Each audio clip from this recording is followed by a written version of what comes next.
अजित पवार देवगिरीवर पोहोचलेले आहेत। दिल्लीहून अजितदादा थेट देवगिरी बंगल्यावर आलेले आहेत आणि आजच आपल्याला माहिती आहे की महायुतीच्या अजित पवार, देवेंद्र फडणवीस आणि एकनाथ शिंदे यांची देखील एक महत्त्वाची बैठक होणार आहे आणि या बैठकीसाठी अजित पवार हे वर्षाला जाणार आहेत आणि त्यामुळे आता अजित पवार हे आपल्या देवगिरी या बंगल्यावर पोहोचलेले आहेत। दिल्लीहून अजितदादा थेट देवगिरीवर आलेले आहेत। 2 दिवस दिल्लीत अजित पवार होते, अमित शहांच्या भेटीसाठी प्रयत्न करत होते, परंतु अमित शहांनी भेट नाकारली असं कळतं आहे। अर्थ खातं हे अजित पवारांच्या गटाकडेच राहावं अशी मागणी अजित पवारांची होती आणि आता आपल्याला माहिती आहे अर्थ खातं हे एकनाथ शिंदे यांनी देखील मागितलेलं आहे। त्यामुळे आता अर्थ खातं कुणाच्या वाट्याला जातं हे पाहणं महत्त्वाचं असताना आता अजित पवार हे देवगिरीवर पोहोचलेले आहेत। दिल्लीत 2 दिवस ठाण मांडून बसले होते, परंतु अमित शहांची भेट काही झालेली नाही। अमित शहांनी मात्र भेट नाकारली असं कळत असताना आता मात्र अजित पवार हे देवगिरी बंगल्यावर पोहोचलेले आहेत। यावेळेस एक महत्त्वाची बातमी, रुपाली वडवे आमच्या प्रतिनिधी आपल्यासोबत यावेळेस थेट जोडल्या गेलेल्या आहेत। रुपाली, अजितदादा आता देवगिरीवर आलेले आहेत, परंतु महायुतीच्या या प्रमुख नेत्यांची बैठक वर्षावर होणार होती असं देखील कळत आहे। काय आहे या संदर्भातली अधिकची माहिती?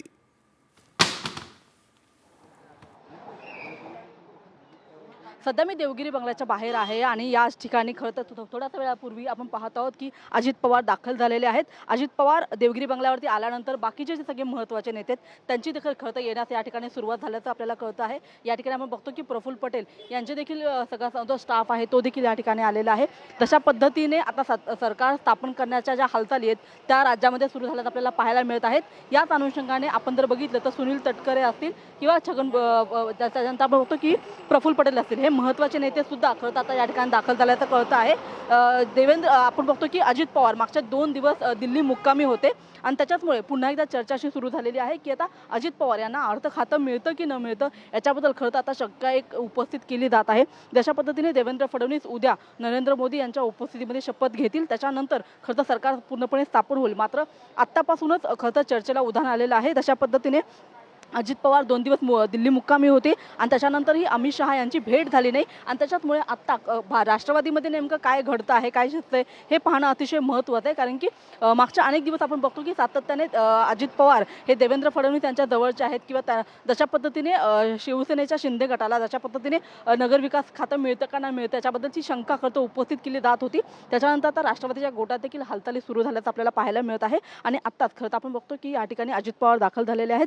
थोड्याच वेळामध्ये महायुतीचे सगळे महत्त्वाचे जे नेते आहेत ते राजभवनावर जातील आणि राज्यपालांना खरं तर पत्र देणार आहेत आणि त्याच्या आधी आपण पाहत आहोत की देवगिरी या निवासस्थानी आता अजित पवार जे ते दाखल झालेले आहेत। राष्ट्रवादीचे अनेक महत्त्वाचे नेते ते सुद्धा खरं तर या ठिकाणी पोहोचलेले आहेत आणि आता ह्या तिन्ही महत्त्वाच्या नेत्यांची प्रामुख्याने बैठक होण्याची शक्यता अधिक आहे। एक महत्त्वाचा प्रश्न असा देखील आहे की आता ही महत्त्वाची जी बैठक होईल, ही बैठक नेमकी किती वाजता सुरू होईल? देवेंद्र फडणवीसांच्या भेटीसाठी अजित पवार जाणार आहेत का की थेट वर्षावर अजितदादा जातील या संदर्भात काही माहिती? राष्ट्रवादीचे जे नेते देवगिरीवर पोहोचलेत त्यांच्यासोबत काही अजित पवार बैठक करणार आहेत का? कारण दिल्लीमध्ये नेमकं काय घडलं हे अद्यापही स्पष्ट झालेलं नाही।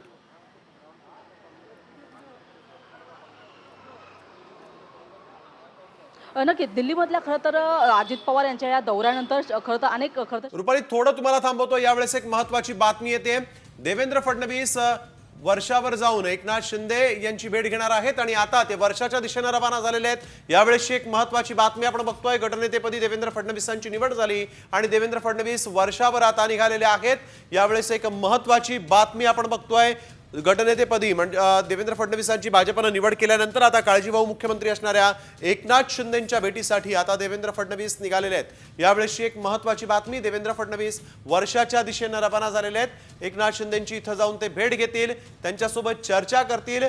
महायुतीतील घटक पक्ष असणाऱ्या शिवसेनेचे प्रमुख एकनाथ शिंदे आहेत आणि एकनाथ शिंदे हे नाराज होते अशी माहिती समोर आली होती। आधी मुख्यमंत्री पद आणि त्यानंतर गृहमंत्री जे आहेत गृहमंत्री पद जे ते त्यावरून देखील नाराजी असल्याचं कळत होतं, परंतु शिंदे गटाला गृहमंत्री हे मंत्रालय देखील मिळत नाहीये, त्यामुळे देखील नाराजी आहे आणि आता शिंदेंनी अर्थ मंत्रालयाची जबाबदारी मागितलेली आहे। त्यामुळे आता नेमकं काय होतं हे पाहणं महत्त्वाचं असताना देवेंद्र फडणवीस थेट वर्षावर निघालेले आहेत। वर्षाला जाऊन ते यावेळेस एकनाथ शिंदे यांची भेट घेणार आहेत। सागर आव्हाड आमचे प्रतिनिधी आपल्यासोबत यावेळेस फोन लाईनवरून जोडले गेले आहेत। सागर, देवेंद्र फडणवीस हे वर्षावर जात आहेत आणि अजित पवार हे देवगिरीवर पोहोचलेले आहेत, हे तीनही नेते वर्षावर येणार आहेत का? बैठक किती वेळात सुरू होईल आणि या बैठकीचा नेमका अजेंडा काय असू शकतो? भाजपचा गट नेता निवडल्यानंतर देवेंद्र फडणवीस सागर बंगल्यावरती दाखल झाले। त्यानंतर काही आमदार आणि कार्यकर्ते जे आहेत त्यांना भेटण्यासाठी आले होते. त्यांना भेटल्यानंतर ते आता वर्षा बंगल्यावरती निघालेले आहेत. तर धनंजय मुंडे जे आहेत तेही सागर बंगल्यावरती आलेले होते. देवेंद्र फडणवीसांबरोबर तेही त्यांच्या मागे वर्षा बंगल्यावरती गेलेले आपल्याला पाहायला मिळतात. आणि आता वर्षा बंगल्यावर काही वेळामध्ये देवेंद्र फडणवीस दाखल होणार आहेत आणि या तिन्ही नेत्यांमध्ये चर्चा होणार आहे. आमदार मंत्रिपदासाठी कुणाची नावं काय असणार आहेत, कुणाला मंत्रिपद द्यायचं किंवा इतर चर्चा होणे. सर्व नेते जे आहेत ते राज्यपाल यांच्याकडे सरकार स्थापन करण्यासाठी जाणार आहेत. त्यामुळं काही वेळामध्ये ही मीटिंग जी आहे ती वर्षा बंगल्यावरती होणार आहे. बिलकुल. सागर, आणखी एक महत्वाचा प्रश्न आहे की या बैठकीमध्ये मंत्रालयांचं वाटप होऊ शकतं का, त्यावर चर्चा होऊ शकते का, की शिंदे गटाचे आमदार देवेंद्र फडणवीसांचं इथं अभिनंदन करणार असल्याचं देखील कळत होतं, त्यामुळे शिंदे गटाच्या आमदारांसोबतच ही चर्चा होऊ शकते अशी माहिती काही? नक्की वर्षा बंगल्यावरती आता हे सर्व नेते दाखल झाल्यानंतर मीटिंग सुरू होईल आणि या मीटिंग मध्ये आता शिंदे गट जो आहे तो कशा पद्धतीने आपल्याकडे कुठले पद तो मागतोय, गृहमंत्रीपद त्यांना हवं आहे अशी मागणी त्यांच्याकडून होती वारंवार. मात्र उपमुख्यमंत्र्यांची शपथ कोणी घ्यायची, उद्या कोणी शपथ घ्यायची या संदर्भात चर्चा होणार आहे. नवीन चेहऱ्यांना संधी भेटणार आहे का, की जुन्याच नेत्यांना पुन्हा संधी भेटणार आहे याची चर्चा होणार आहे.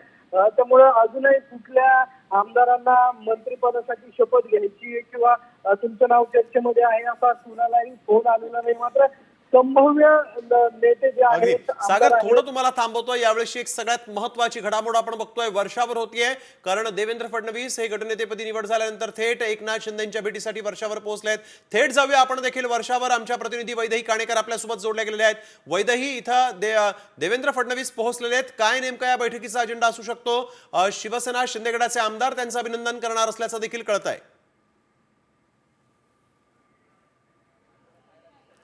नक्कीच वर्षा बंगल्यावर खरं तर या ठिकाणी मोठ्या घडामोडी होताना बघायला मिळत आहेत. मुख्यमंत्री काळजीवाहू मुख्यमंत्री एकनाथ शिंदे यांना भेटण्यासाठी आता आपण बघतोय की भाजपचे नवनिर्वाचित गटनेते देवेंद्र फडणवीस या ठिकाणी दाखल झालेले आहेत. त्याचप्रमाणे अजित पवार देखील वर्षा बंगल्यावर खालच्या मार्गाने देखील दाखल झाले असल्याची माहिती मिळत आहे. त्याच्यामुळे नक्कीच तीनही पक्षाचे तीन महत्त्वाचे नेते आता सध्या वर्षा बंगल्यावर आहेत आणि वर्षा बंगल्यावर आज त्यांची महत्त्वाची बैठक होणार आहे. 3 वाजता राज्यपालांना भेटण्यासाठी खरं तर हे तीनही पक्षाचे नेते जाणार आहेत आणि राज्यपालांना भेटून खरं तर त्या ठिकाणी एक महत्त्वाची बैठक देखील होईल, पत्रकार परिषद देखील होण्याची शक्यता या ठिकाणी नाकारू शकत नाही. मात्र या तीनही नेत्यांमध्ये आता एक महत्त्वाची बैठक सुरू आहे आणि वर्षा बंगल्यामध्ये खरं तर हे तीनही नेते उपस्थित आहे.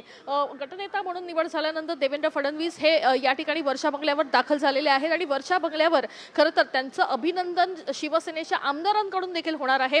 बाजूलाच असलेल्या उदय सामंत यांच्या बंगल्यावर शिवसेनेचे अनेक महत्त्वाचे आमदार जे आहेत ते त्या ठिकाणी आलेले आहेत आणि ते देवेंद्र फडणवीस यांचं अभिनंदन करणार असल्याची माहिती देखील मिळत आहे. त्याच्यामुळे नक्कीच शिवसेनेचे आमदारही आहेत आणि शिवसेना सकाळपासून शांत का होती असा प्रश्न या ठिकाणी देखील उपस्थित करण्यात आला होता. मात्र आता या ठिकाणी बऱ्याचशा गोष्टी, बऱ्याचशा घडामोडी होताना बघायला मिळत आहेत. 3 वेगवेगळ्या पक्षाचे नेते या ठिकाणी दाखल झालेले आहेत आणि या ठिकाणीच येऊन जे आहेत ते अभिनंदन देखील देवेंद्र फडणवीस यांचं केलं जाणार आहे. देवेंद्र फडणवीसांच्या अभिनंदनासोबत मंत्रिपदासंदर्भात देखील महत्त्वाची चर्चा होणार आहे आणि उद्या नेमकं कोणाकोणाचा शपथविधी घेतला जाणार या सगळ्या संदर्भात खरं तर आजच्या या बैठकीमध्ये निर्णय घेणार असल्याची माहिती मिळत आहे. स्नेहल, बिलकुल. धन्यवाद वैदेही, आपण दिलेल्या सविस्तर माहितीसाठी. वर्षाच्या प्रत्येक घडामोडी आम्ही तुमच्याकडून जाणून घेणार आहोत. तुर्तास धन्यवाद आपण दिलेल्या या सविस्तर माहितीसाठी. अजित पवार जे आहेत ते देखील वर्षावर सध्या पोहोचलेले आहेत, त्यामुळे महत्त्वाचे नेते आता वर्षावर दाखल झालेले आहेत. तर देवेंद्र फडणवीस